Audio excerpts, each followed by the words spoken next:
Good morning दोस्तों। आप सभी का स्वागत है हमारे यूट्यूब चैनल अनुज जगवंशी ऑनलाइन स्टडी पॉइंट्स पर। दोस्तों, आज हम बात करने वाले हैं भूकंप के बारे में। भूकंप हमारी पृथ्वी पर आखिर आता क्यों है, इसके क्या क्या कारण हो सकते हैं और इनको भूकंप को कितने भागों में बांटा गया है, भूकंप को कैसे इसको मेज़र करते हैं कि इसकी तीव्रता कितनी है, किस यंत्र के द्वारा इसको मेज़र करते हैं, उन सब चीज़ों को आज हम डिस्कस करने वाले हैं बहुत डीपली। पृथ्वी के अंदर से कैसे भूकंप उठता है और क्यों उठता है। ठीक है दोस्तों, इन सभी चीज़ों को हम बहुत डीपली ही डिस्कस करने वाले हैं। बहुत अच्छी वीडियो रहने वाली है और एग्ज़ाम के पॉइंट ऑफ व्यू से कोई ना कोई क्वेश्चन यहाँ से बन सकता है। ठीक है दोस्तों, तो जिन लोगों ने हमारा चैनल अभी तक सब्सक्राइब नहीं किया वो चैनल को सब्सक्राइब कर लें और वीडियो को लाइक एंड शेयर करना ना भूलें और बेल आइकन को दबाना ना भूलें ताकि आपको वीडियो का नोटिफिकेशन सबसे पहले मिलता रहे। चलिए दोस्तों, शुरू करते हैं। भूकंप, अर्थक्वेक, जिसको इंग्लिश में क्या बोला जाता है, अर्थक्वेक। क्या बोला जाता है, अर्थक्वेक, भूकंप। जैसे इसके नाम से ही आपको पता चल रहा है, भूकंप ये दो शब्दों से मिलकर बना है।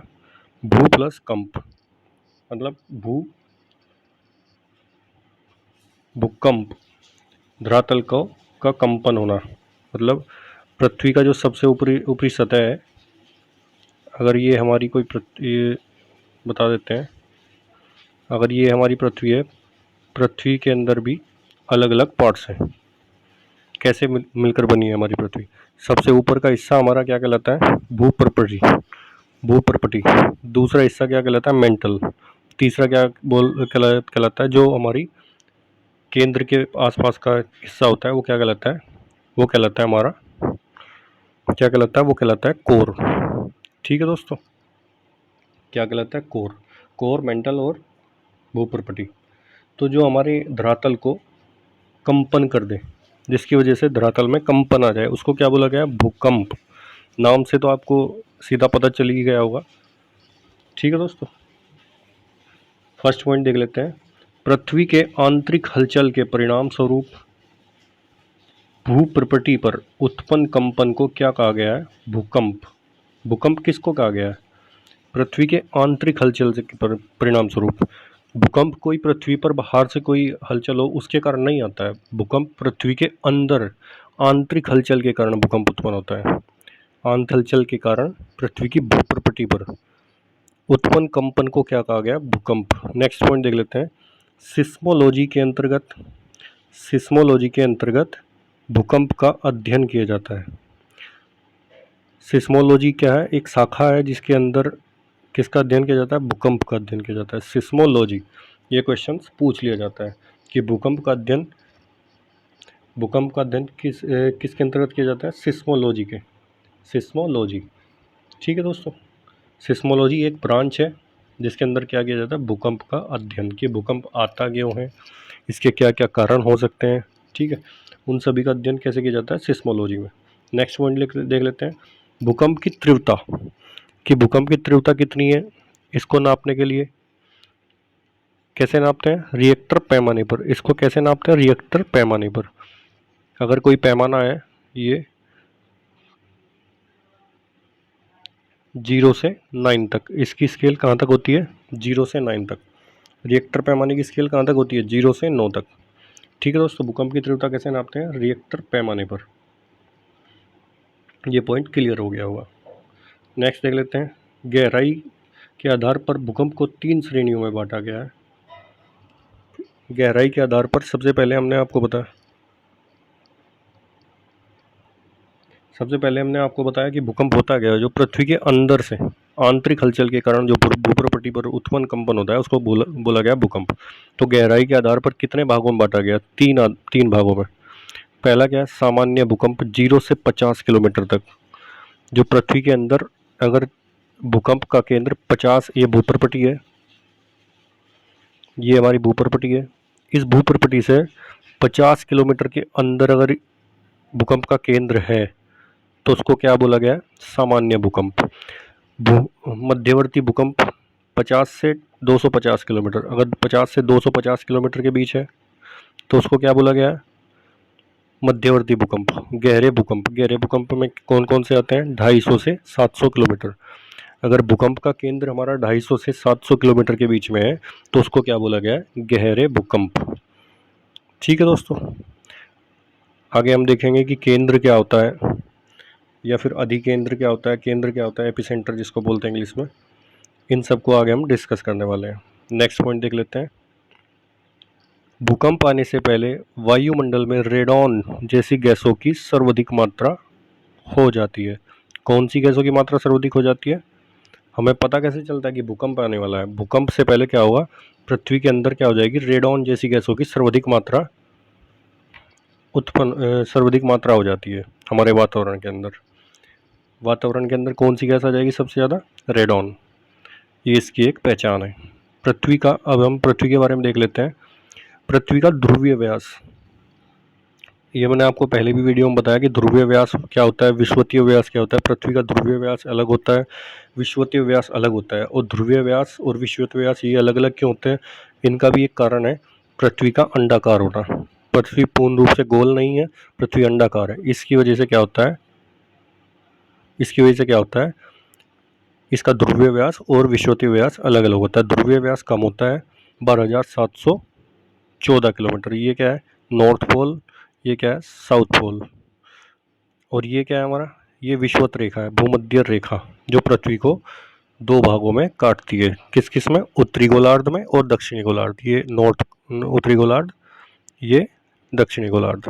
ठीक है दोस्तों, तो पृथ्वी का ध्रुवीय व्यास कितना है? ये कितना है? ये कितना है? 12,714 किलोमीटर।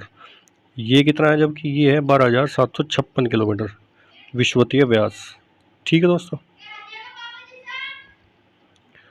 अब ध्रुवीय परिधि देख लेते हैं। नेक्स्ट पॉइंट, ध्रुवीय परिधि कितनी है और भूमध्य रेखीय परिधि कितनी है? ये दोनों भी अलग अलग है। इन दोनों का अलग अलग होने का कारण भी यही है कि पृथ्वी का अंडाकार होना। ठीक है दोस्तों, तो ध्रुवीय परिधि का मतलब क्या है? ये इस तरीके से, ये इसकी क्या है? ये ध्रुवीय परिधि है। इस तरीके से नापने पे क्या होगी? ये ध्रुवीय परिधि है। जबकि अगर ऐसे नापेंगे क्षैतिज में, ये क्या है? ये इसकी कौन सी है? भूमध्य रेखीय परिधि या विषुवतीय रेखीय परिधि। परिधि क्या होती है? ये क्या है? भूमध्य रेखीय परिधि। ठीक है, और ये क्या है? ये ध्रुवीय परिधि। ये आपको याद रखना है। ठीक है दोस्तों, ये कौन सी है? ये ध्रुवीय परिधि। ध्रुवीय परिधि कितनी है? 40,008 किलोमीटर। ध्रुवीय परिधि कितनी है? 40,008 किलोमीटर। जबकि भूमध्य परिधि कितनी है?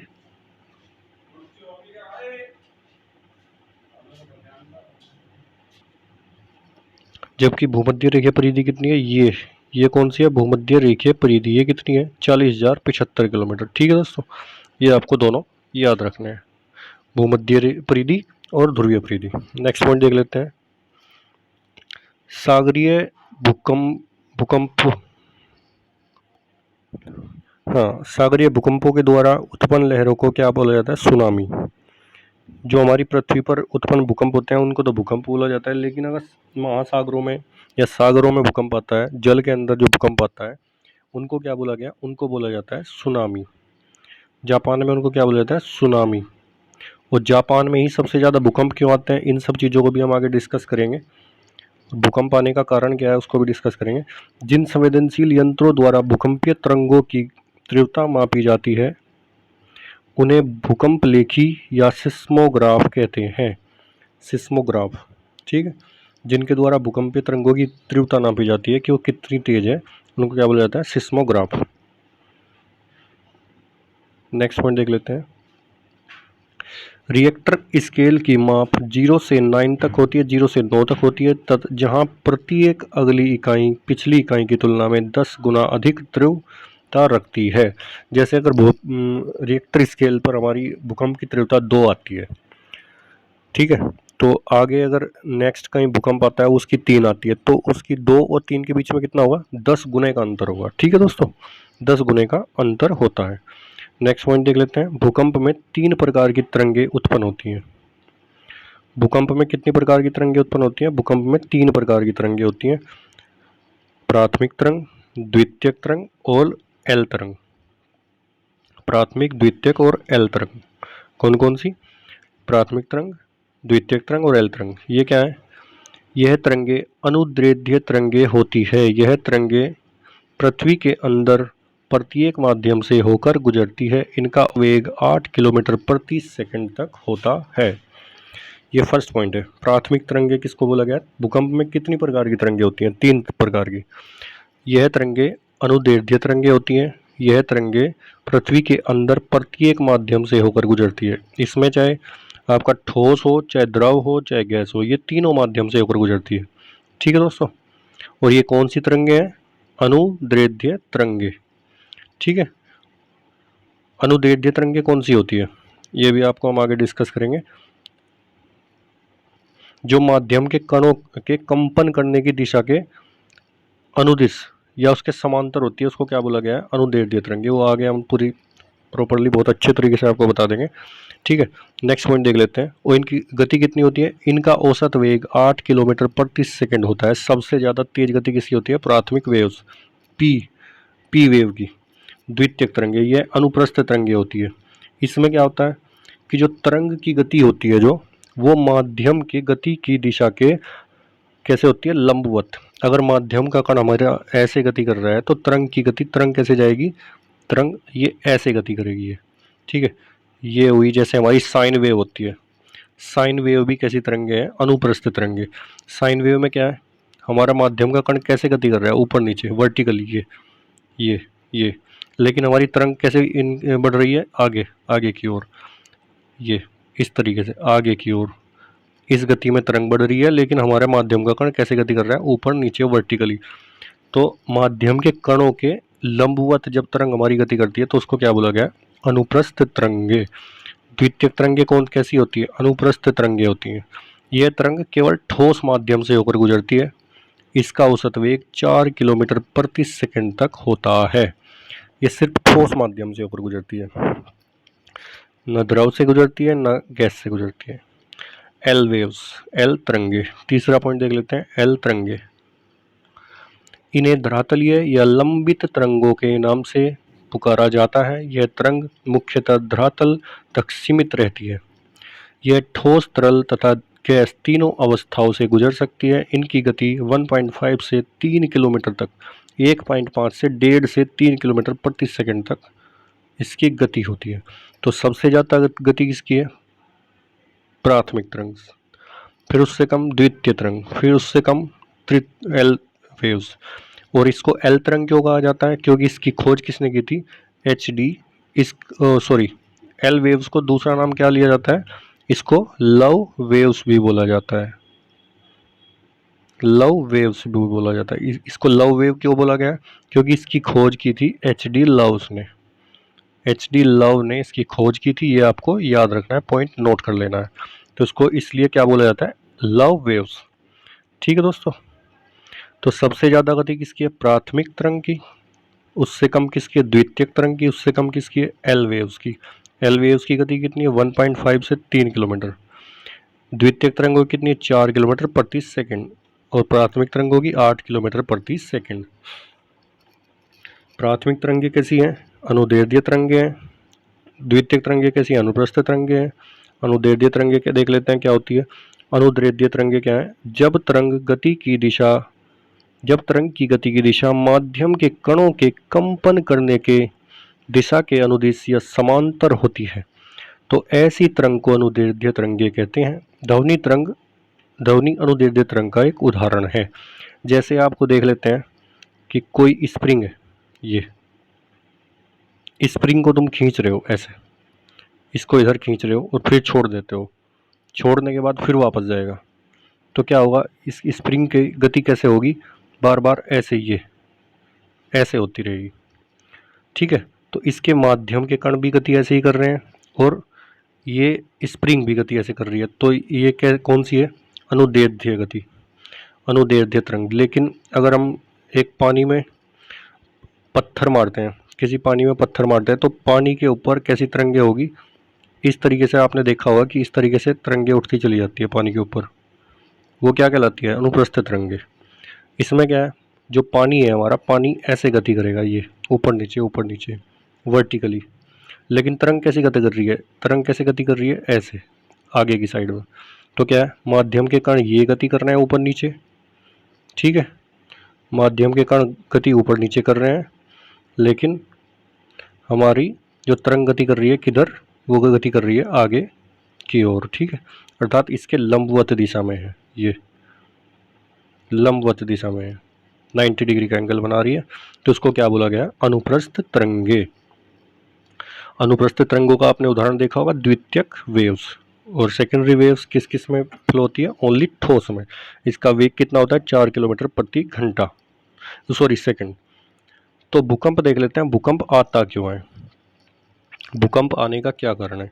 हमारी जो पृथ्वी है, हमारी पृथ्वी बनी है प्लेटों के द्वारा, अलग अलग प्लेटों के द्वारा इसका निर्माण हुआ है हमारी पृथ्वी का, ठीक है। लगभग 15-20 प्लेटें हैं, छोटी छोटी प्लेटें हैं बहुत, और कुछ बड़ी बड़ी भी प्लेटें हैं, जिसमें जैसे यूरेशियन प्लेट इसमें सबसे बड़ी प्लेट है, Eurasian plate. American plate, Eurasian plate, ये जो एशिया और यूरोप से मिलकर बनती है, ठीक है। इसी प्रकार से इधर फिलीपींस प्लेट आती है एक हमारी,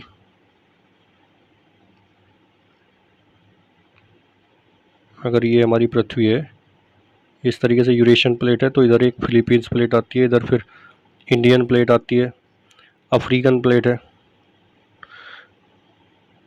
ऑस्ट्रेलियन प्लेट है, ये इधर अमेरिकन प्लेट है। ये इस तरीके से पृथ्वी का जो निर्माण हुआ है वो प्लेटों के द्वारा हुआ है।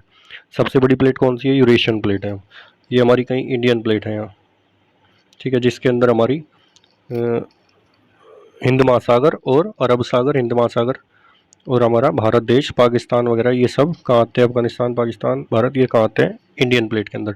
तो जैसे ही ये प्लेटें आपस में टकराती है, ये प्लेटें जैसे ही आपस में टकराती हैं, तो इसमें क्या होता है, इसके दो प्लेटों के आपस में टकराने पर क्या होता है, अगर ये प्लेटें इधर गति कर रही है, ये इधर कर रही है,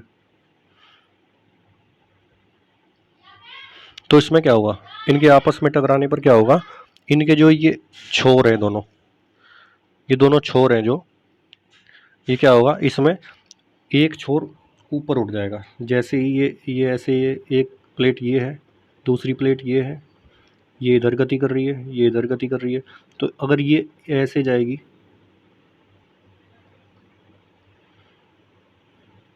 ये एक प्लेट ये है, ये इधर गति करेगी, ये इधर गति करेगी, तो ये अगर ये देखो, ये भारी प्लेट है, हैवी, ये हैवी प्लेट है, ये थोड़ी हल्की प्लेट है, जैसे मैंने बताया आपको इंडियन प्लेट। और फिर दूसरी अगर कोई भारी प्लेट आ जाती है, ऑस्ट्रेलियन प्लेट भारी प्लेट है, क्योंकि वो भारी क्यों है, क्योंकि उसमें महासागर की मात्रा ज़्यादा है, उसमें जल पानी की मात्रा ज़्यादा है, तो इसलिए उसको भारी प्लेट कहा गया, वो भारी प्लेट है। तो इंडियन प्लेट और ऑस्ट्रेलियन प्लेट जब आपस में टकराएगी, क्या होगा, जो हल्की प्लेट होगी वो क्या होगी, वो ऊपर उठ जाएगी, और भारी प्लेट क्या होगी, भारी प्लेट नीचे चली जाएगी, ठीक है दोस्तों। तो ये भारी प्लेट नीचे आ जाएगी टकराने के बाद, और ये ऊपर उठ जाएगी, ऊपर उठ के क्या करेगी, ये पर्वत का निर्माण करेगी इस तरीके से। और इसी से क्या आएगा, इसी से आएगा हमारा भूकंप, प्लेटों के टकराने के कारण से क्या होता है, हमारा भूकंप आता है, ठीक है। इस प्रकार से तो होता है हमारा पर्वतों का निर्माण। ये हमारी विनाशी, ये विनाशकारी बोलते हैं इसको, इसी से हमारा भूकंप का निर्माण आता है, ठीक है दोस्तों। तो भूकंप में अब मैं आपको समझाने वाला हूँ कि भूकंप के अंदर जो 3 तरंगे होती है, हमने आपको बताया है, प्राइमरी वेव्स, सेकेंडरी वेव्स और एल वेव्स। जैसे अगर कहीं हमारा, ये हमारा सेंटर है, ये हमारा क्या है, ये हमारा भूकंप का सेंटर है, तो इसको क्या बोला गया, इसको तो बोलता है भूकंप का केंद्र, इसको क्या बोलते हैं, केंद्र। इसके बाद भूकंप आने के बाद 3 तरंगे उत्पन्न होती हैं हमारी, और वो तीनों तरंगे सभी दिशाओं में गति करने लगती हैं। और मैंने आपको बताया कि प्राइमरी वेव्स तीनों माध्यम में गति करती हैं, सेकेंडरी वेव्स ओनली ठोस माध्यम में गति करेगी, और जो हमारी एल वेव्स होगी वो भी तीनों माध्यम में गति करती है। तो हमारा जो पृथ्वी है, पृथ्वी के अंदर 3 भागों में बटी गई है हमारी पृथ्वी। ये भू पर बटी हुई, ये मेंटल हुई, ये कोर हुई। कोर क्या है? कोर में हमारा लिक्विड है, ठीक है। कोर जो हमारा मैग्मा होता है धरती के अंदर, वो जो लिक्विड है जो भी, वो हमारा कहाँ है? कोर के अंदर। तो हमारी तीनों तरंगे ऊपर की ओर गति करेगी, तीनों तरंगे ऊपर की ओर गति करेंगी। उसमें कौन कौन सी तरंगे हैं? कौन कौन सी तरंगे हैं? पहली प्राइमरी वेव्स, दूसरी सेकेंडरी वेव्स, तीसरी कौन सी है? Love waves, L wave, L wave. ठीक है दोस्तों, पहली प्राइमरी, दूसरी सेकेंडरी, तीसरी एल वेव्स। और इसमें सबसे ज़्यादा खतरनाक को सबसे ज़्यादा नुकसान कौन सी करती है? वो एल वेव करती है। वो क्यों करती है वो भी हम आपको बताएंगे। प्राइमरी वेव्स, तो प्राइमरी वेव्स हमारी सबसे ज़्यादा स्पीड होने के कारण वो सबसे पहले हमारी पृथ्वी पर पहुंचेगी। कौन सी पहुंचेगी? Primary waves. दूसरी पहुंचती है, उसकी स्पीड प्राइमरी वेव से कम होती है, फिर पहुंचेगी सेकेंडरी वेव्स। एल वेव्स की गति सबसे कम होती है, वो पहुंचेगी फिर सबसे लास्ट में। और सबसे जो लास्ट में पहुंचेगी वो ही हमारी पृथ्वी को सबसे ज़्यादा नुकसान पहुंचाने वाली है। एल क्यों? क्योंकि जो हमारी एल वेव्स हैं, तीनों वेव्स को देख लेते हैं। हमारी तीनों वेव हैं, जो हमारी ये प्राइमरी, ये सेकेंडरी, ये हमारी एल वेव्स। जो हमारी एल वेव्स है, एल वेव्स का जो आयाम होता है वो सबसे ज़्यादा होता है। एम्पलीट्यूड जो जिसको बोलते हैं, जिसका एम्पलीट्यूड, एल वेव्स का एम्पलीट्यूड सबसे ज़्यादा, सबसे अधिक होता है आयाम। जबकि प्राइमरी वेव्स का आयाम बहुत ज़्यादा कम होता है। ये बाबूजी, और सेकेंडरी वेव्स का आयाम जो होता है वो प्राइमरी वेव्स और एल वेव्स के मध्य होता है। तो जिसका आयाम जितना ज़्यादा, जितना अधिक होगा, वो वेव्स हमारी उतनी ही ज़्यादा नुकसान करने वाली है। तो हमारी जो धरातल पर सबसे ज़्यादा नुकसान कौन सी करती है? L waves, L wave. ठीक है,